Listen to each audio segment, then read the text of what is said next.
We are with us Mr. Ashdin, doctor, who is the habit coach. Thank you for joining us. My And pleasure. it was a great panel inside there. First of all, tell me, what do you think of a forum that brings together the bigwigs of the wellness and the well-being industry? I think it's so interesting because even though we're part of the industry, we can still learn from each other. And we're meeting so many new people. We didn't know there's so much happening in India. Right. There is so much amazing work that's happening that does not necessarily get showcased.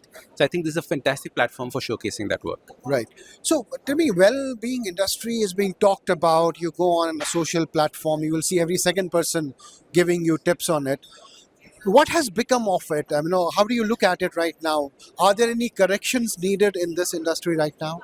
I think it's so important to go beyond just the metros because there's so much happening in the metros, Mumbai, Delhi, Bangalore, all of that. But to actually get down to the grassroots as well. Unfortunately, what happens is, as a habit coach, I've noticed this that all the bad habits from the main metros seep down into the tier 2, tier 3 cities. And we need to stop that from happening. We need to get good habits and wellness back into that. So some quick tips about getting good habits, if you would love to share. I think the first thing is that we should not get rid of all the parks that are there. In many of the small towns, they're lucky that they have gardens and parks. People go for a walk. Adding to exercise, so open air gyms, those kinds of things are important, as well as awareness on food. The quality of the food that they get there. They should not lose the local ingredients that are grown in the villages. In Right. fact, they should start using it more. Right. So also, India has given the world a view of the inner world, right? But somehow we are not benefiting from it. There's a huge gap. We have the knowledge, but we are not able to implement it.